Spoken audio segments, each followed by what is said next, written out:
Hello guys, आपका बहुत बहुत स्वागत है हमारे यूट्यूब चैनल पर। आज की वीडियो में हम बात करने वाले हैं टेक्निकल कम्युनिकेशन में यूनिट नंबर 5 वन शॉट। जो टॉपिक्स हम कवर करने वाले हैं इस वीडियो के अंदर वो सारे यहाँ पे लिखे हुए हैं। सबसे पहले हमारा content creation for social media, जिसके अंदर हम 4 अलग अलग तरीके देखेंगे। सबसे पहले ईमेल, फिर webinars, then podcast, then blogs. ठीक है, तो इन सारी चीज़ों के बारे में आपको पहले से भी काफ़ी सारी चीज़ें पता हैं, आप एग्जाम में लिख सकते हो। बट मैं थोड़ा सा कंटेंट दे दूंगा ताकि आप खुद से बनाने के बजाय कुछ चीज़ें यहाँ से उठा सको, जिससे कि आपको एग्जाम में रिमेंबर करने में ईजी हो इन पॉइंट्स को। ठीक है, effective and ethical use of social media by text and technique, speech and personality. ये दोनों के रेस्पेक्ट में हम देखेंगे कि किस तरीके से इफेक्टिव और एथिकल यूज किया जाता है सोशल मीडिया का। नेक्स्ट इज पर्सनैलिटी एनालिसिस, जिसमें हम टाइप्स ऑफ पर्सनैलिटी की बात करेंगे और जो ओवरऑल कॉन्सेप्ट ऑफ पर्सनैलिटी है उसके बारे में बात करेंगे। नेक्स्ट कॉन्सेप्ट ऑफ पर्सनैलिटी, इसी के अंदर हम कवर करेंगे जो हमारे मैस्लो, फ्रूड, विवेकानंद जी और जंग टोपोलॉजी, ये सारी जो टोपोलॉजीज हैं या थ्योरीज हैं या जो भी इनके व्यूज़ हैं, ये सारी चीज़ें हम लोग डिस्कस करेंगे। एंड लास्ट में पर्सनैलिटी असेसमेंट किस तरीके से किया जाता है वो हम देखेंगे। ठीक है, तो सबसे पहले इसमें जो 7 से 5 नंबर के क्वेश्चन या 10 नंबर के क्वेश्चन आते हैं एग्जाम में, वो है आपका सबसे पहले पर्सनैलिटी एनालिसिस में टाइप्स और कॉन्सेप्ट के बारे में पूछ सकते हैं। ठीक है, जिसमें आपको टाइप्स एक्सप्लेन करने हैं और कॉन्सेप्ट में ये सारे कॉन्सेप्ट आपको बताने होते हैं। ठीक है, मोस्टली 90% यही क्वेश्चन आता है इस पर्टिकुलर यूनिट से। इसके अलावा पहला वाला टॉपिक आपको देखने को मिल सकता है 7 से 10 नंबर के बीच। बाकी जो टॉपिक्स हैं यहाँ पे, ये वाला और ये पर्सनैलिटी असेसमेंट, ये 2 से 5 नंबर के बीच ही आपको देखने को मिलेगा। ठीक है, स्टार्ट करते हैं पहले टॉपिक के साथ, that is content creation for social media. सबसे पहले हम बात करेंगे ईमेल्स की। One of the most formal ways to communicate online. आपको भी पता है कि जो ईमेल्स होते हैं वो सबसे ज़्यादा फॉर्मल तरीका होता है ऑनलाइन कम्युनिकेशन करने का। ठीक है, इसीलिए ज़्यादातर ऑर्गेनाइजेशंस में मैंडेटरी होता है कि अगर आप कोई भी फॉर्मल कम्युनिकेशन कर रहे हो अपने सीनियर के साथ या अपने जूनियर के साथ या अपने कलीग्स के साथ, तो आप ईमेल्स का यूज़ करो। ठीक है, नेक्स्ट इसके भी अपने कुछ टाइप्स होते हैं, प्रोफेशनल ईमेल्स, मार्केटिंग ईमेल्स और पर्सनल ईमेल्स। ठीक है, प्रोफेशनल ईमेल्स में कौन से ईमेल्स आते हैं? Used for business, job application and corporate communication. ठीक है, कॉर्पोरेट के अंदर जो भी कम्युनिकेशन होता है आपका, जॉब एप्लीकेशंस होते हैं। ठीक है, जब भी आप कहीं पे अप्लाई करोगे तो उसका जो रिस्पॉन्ड आएगा या फिर आप अप्लाई करोगे तो उसका जो भी रिप्लाई आता है, वो सारी चीज़ें आपको ईमेल्स के थ्रू ही नोटिफाई करी जाती हैं। ठीक है, बिजनेसेस के लिए काफ़ी ज़्यादा यूज़ किया जाता है ईमेल्स को, और कॉर्पोरेट कम्युनिकेशन के लिए तो डेफिनेटली यूज़ होता ही है। Next is marketing emails, used for promotions, news letters and product launches. नए नए प्रोडक्ट के लॉन्च होने पे, न्यूज़लेटर्स के प्रमोशन के लिए, इन सारी चीज़ों के लिए, मार्केटिंग करने के लिए बेसिकली ईमेल्स का जिनका यूज़ किया जाता है वो आपके मार्केटिंग ईमेल्स होते हैं। Next is personal emails, use for informal communication between friends and family. आप अपने फ्रेंड्स और फैमिली, वैसे तो बहुत रेयरली यूज़ किया जाता है इसको, बट स्टिल अगर आप पर्सनल ईमेल्स का यूज़ करते हो कम्युनिकेट करने के लिए, तो वो आपका जो भी इनफॉर्मल कम्युनिकेशन हेल्प करता है आपको, वो आपका पर्सनल ईमेल्स के थ्रू आप कर सकते हो। ठीक है, नेक्स्ट इज वेबिनार्स। अब वेबिनार्स क्या होते हैं? आई होप आप सबने वेबिनार्स कभी ना कभी लाइफ में अटेंड जरूर किया होगा। ठीक है, सेमिनार प्लस वेब, मतलब कि जो सेमिनार्स होते हैं, सेमिनार्स में क्या होता है, एक स्पीकर होता है जो किसी पर्टिकुलर टॉपिक के बारे में अपनी ऑडियंसेस को लाइव समझाता है। ठीक है, अब इसी सेमिनार को अगर आप वेब पे कंडक्ट कर रहे हो तो उसको हम वेबिनार्स बोलते हैं। ठीक है, these are online sessions where speaker present information to a live audience. वही चीज़ जो मैंने अभी बताया है कि ये ऑनलाइन सेशंस होते हैं जहाँ पे स्पीकर कुछ इन्फॉर्मेशन को लाइव ऑडियंस के सामने प्रेजेंट करता है। ठीक है, use for training, business meetings, online education and product demonstration. इसका यूज़ अलग अलग तरीके से किया जाता है। ठीक है, वेबिनार्स का यूज़ किया जाता है ट्रेनिंग देने के लिए, बिजनेस मीटिंग्स कंडक्ट करने के लिए, ऑनलाइन एजुकेशन प्रोवाइड करने के लिए एंड प्रोडक्ट डेमोन्स्ट्रेशन के लिए भी इसका यूज़ होता है। ठीक है, includes interactive elements like question and answers, polls and live chats. ठीक है, कई सारे इंटरैक्टिव एलिमेंट्स का भी यूज़ किया जा सकता है वेबिनार्स में, जैसे कि क्वेश्चन आंसर्स का यूज़ किया जा सकता है, क्वेरीज का। ठीक है, पोल्स कंडक्ट कराए जा सकते हैं और लाइव चैट्स भी होती हैं हमारे वेबिनार्स के अंदर। टूल्स कौन कौन से हैं? जो मेजर टूल्स मार्केट में यूज़ किए जाते हैं वो है Zoom, Google Meet, MS team, ठीक है, और वेबएक्स। ये कुछ 4 आपके सामने एग्जाम्पल लिखे हुए हैं जिनका यूज़ किया जाता है वेबिनार्स के अंदर। Next is podcast. These are audio based content shared over the internet. ये ऑडियो बेस्ड कंटेंट होते हैं, आजकल तो वीडियो बेस्ड कंटेंट भी आते हैं, बट मोस्टली पॉडकास्ट जो होते हैं वो ऑडियो बेस्ड ही होते हैं। ठीक है, इंटरनेट पे ये शेयर होते हैं। They are similar to radio shows but are always available. ये रेडियो शोज की तरह ही होते हैं, बट इनमें एक यूनिक वैल्यू ये होती है कि ये हमेशा अवेलेबल रहते हैं इंटरनेट पे। यानी कि रेडियो पॉडकास्ट का एक डेफिनिट टाइम होता है कि वो अगर 5 बजे का शो है तो वो 5 से 6 अगर आपने मिस कर दिया तो आप बाद में उसको रेडियो पे नहीं सुन सकते हो, बट जो पॉडकास्ट आपके ऑनलाइन अवेलेबल हैं उनको आप कभी भी सर्च करके देख सकते हो। ठीक है, next is podcast can be informational, motivational, educational और एंटरटेनमेंट रिलेटेड। ठीक है, मतलब पॉडकास्ट किसी भी चीज़ से रिलेटेड हो सकता है। आपके पॉडकास्ट में इंफॉर्मेशनल बातें भी हो सकती हैं, मोटिवेशनल बातें भी हो सकती हैं, एजुकेशन से रिलेटेड भी पॉडकास्ट बनते हैं और एंटरटेनमेंट से रिलेटेड भी काफ़ी सारे पॉडकास्ट बनाए जाते हैं। Next is example platforms. कौन कौन से प्लेटफॉर्म्स पे मेजरली आपको ये पॉडकास्ट देखने को मिल जाएंगे? स्पॉटिफाई पे आप ऑडियो पॉडकास्ट सुन सकते हो, एप्पल पॉडकास्ट आपको प्रोवाइड करता है ऑप्शन, और गूगल पॉडकास्ट पे भी आप काफ़ी सारे अलग अलग पॉडकास्ट सुन सकते हो। Next is blog. Blogs are online article written to share ideas, knowledge and opinions. So blog क्या होते हैं? ये बेसिकली ऑनलाइन आर्टिकल्स होते हैं जिनको लिखा जाता है अपने आइडियाज को, अपनी नॉलेज को और अपने ओपिनियंस को शेयर करने के लिए। ठीक है, they can be personal, professional और बिजनेस ओरिएंटेड। जो आपके ब्लॉग्स होते हैं ये पर्सनल भी हो सकते हैं, यानी किसी ने अपनी लाइफ से रिलेटेड कुछ लिख दिया, या फिर ये प्रोफेशनल भी हो सकते हैं, यानी कि किसी एक प्रोफेशनल टॉपिक के ऊपर हो सकते हैं, किसी एक प्रोफेशनल एथिक के ऊपर हो सकते हैं, या फिर काफ़ी सारी चीज़ें हैं।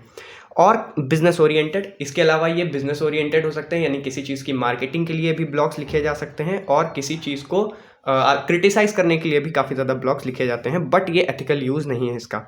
Used in digital marketing, story telling and information sharing. Mostly blogs का यूज़ डिजिटल मार्केटिंग के लिए किया जाता है, स्टोरी टेलिंग के लिए किया जाता है, या फिर इन्फॉर्मेशन को शेयर करने के लिए किया जाता है। ठीक है, effective and ethical use of social media. अब सोशल मीडिया को इफेक्टिवली कैसे हम यूज कर सकते हैं और एथिकली कैसे हम यूज कर सकते हैं।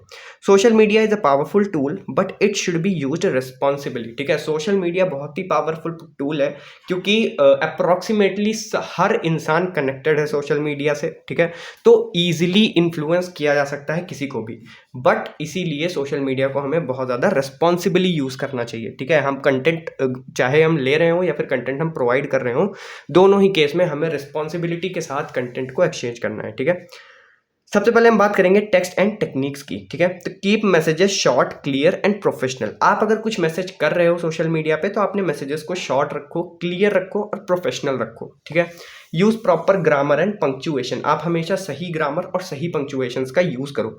Avoid spreading fake news and misleading information. अगर आप कोई ब्लॉग लिखते हो, आप पॉडकास्ट पे हो, तो हमेशा ट्राई करो कि आप फेक न्यूज को स्प्रेड ना करो और जो मिसलीडिंग इन्फॉर्मेशन है उसको अवॉइड करो। ठीक है, always verify sources before sharing information. अगर आप कोई इन्फॉर्मेशन शेयर कर रहे हो तो आप हमेशा उन सोर्सेज को जरूर वेरीफाई करो जहां से आपने वो इन्फॉर्मेशन ली है या फिर जहां से आपको वो इन्फॉर्मेशन मिली है। Next is speech and personality. The way we speak affects our credibility. देखो, स्पीच एंड पर्सनैलिटी का भी बहुत ज़्यादा इफेक्ट होता है। ठीक है, कम्युनिकेशन के अंदर जिस तरीके से हम अपने आप को रिप्रेजेंट करते हैं, जिस तरीके से हम बोलते हैं, उससे हमारी क्रेडिबिलिटी यानी कि दूसरों की नज़रों में जो हमारा सम्मान है वो बढ़ता है या घटता है। ठीक है, maintain respectful and polite communication. हमें हमेशा रेस्पेक्टफुल और पोलाइटली ही बात करनी चाहिए दूसरों से। Your body language, tone and expressions matter in a video content और डिलीवरिंग स्पीच एक्सेट्रा। यानी कि आपकी जो बॉडी लैंग्वेज है, जो आपके बात करने का टोन है, जो आपके एक्सप्रेशंस हैं, ये सारी चीज़ें मैटर करते हैं जब भी आप किसी वीडियो कंटेंट को क्रिएट कर रहे होते हो या फिर जब भी आप स्पीच डिलीवर कर रहे होते हो तो। ठीक है, इसके अलावा भी कई सारे ऐसे पॉइंट आपको लाइफ में देखने को मिलेंगे जहाँ पे ये सारी चीज़ें बहुत ज़्यादा इंपॉर्टेंट रोल प्ले करती हैं। ठीक है, सो आई होप आपको ये सारा समझ में आ गया होगा कि किस तरीके से आप इफेक्टिव कर सकते हो अपनी कम्युनिकेशन को over the internet end of the internet. Next is personality analysis. Personality defines how a person thinks, behaves and interact with others. Personality का मतलब क्या होता है कि आप किसी और से या दूसरों से किस तरीके से रिएक्ट करते हो, रिस्पॉन्ड करते हो या मीट करते हो। ठीक है, आप कैसे बिहेव करते हो, कैसे आप इंटरैक्ट करते हो और कैसे आप सोचते हो। ठीक है, तो ये सारे फैक्टर्स आपकी पर्सनालिटी को डिफाइन करते हैं। अब टाइप्स ऑफ पर्सनालिटी की अगर बात करें तो 3 मेजर टाइप हैं हमारे पास पर्सनालिटी के अंदर। सबसे पहले आता है इंट्रोवर्ट, नेक्स्ट एक्सट्रोवर्ट और फिर आता है एम्बिवर्ट। तो इंट्रोवर्ट पर्सनालिटी का क्या कैसे आप समझ सकते हो कि कोई इंट्रोवर्ट है? तो they are quite reserved, prefers fewer social interactions. मतलब कि जो इंट्रोवर्ट लोग होते हैं वो काफ़ी ज़्यादा शांत स्वभाव के होते हैं। ठीक है, काफ़ी ज़्यादा रिजर्व्ड होते हैं, यानी कि सबसे हर बात वो नहीं करते, बहुत चीज़ों को शेयर करने में वो बिलीव नहीं करते। वो बहुत ज़्यादा कम सोशल इंटरैक्शंस बनाते हैं, ज़्यादा लोगों से इंटरैक्ट नहीं करते, ठीक है।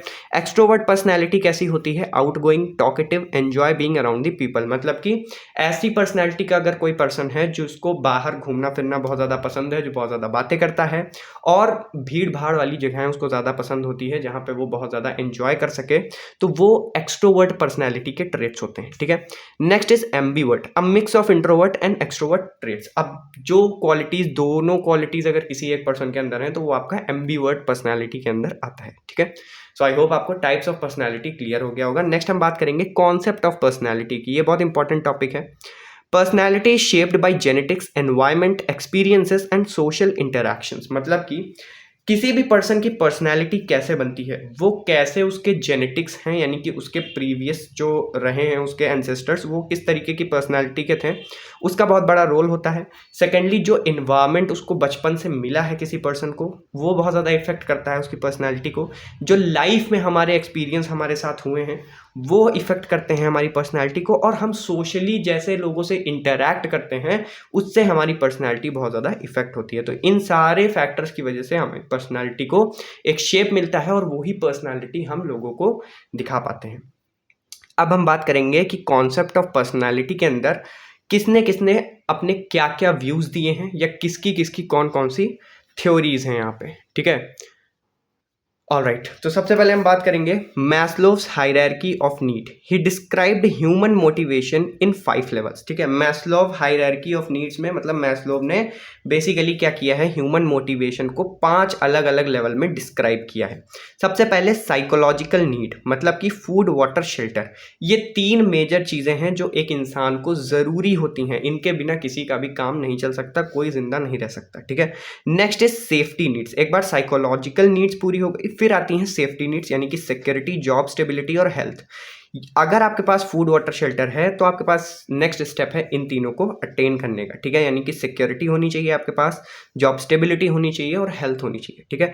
इसके बाद आता है आपका लव एंड बिलोंगिंग, यानी कि आपकी जो फैमिली है, जो आपके फ्रेंड्स हैं, या फिर जो भी आपकी सोशल रिलेशनशिप्स हैं, वो सारी चीज़ें। Next is esteem needs, respect, achievement and recognition.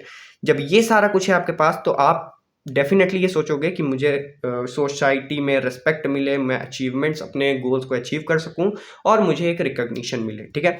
और लास्ट आता है आपका सेल्फ एक्चुअलाइजेशन, यानी कि creativity, problem solving, personal growth. ये सारे जो आपके इंटरनल फैक्टर्स हैं ये 5th पे आते हैं मैस्लोव्स के अकॉर्डिंग, ठीक है। Next is fruits theory of personality. Fruits की थ्योरी क्या है? ही डिवाइडेड पर्सनैलिटी इनटू 3 पार्ट्स। इन्होंने पर्सनैलिटी को 3 अलग अलग पार्ट में डिवाइड किया है।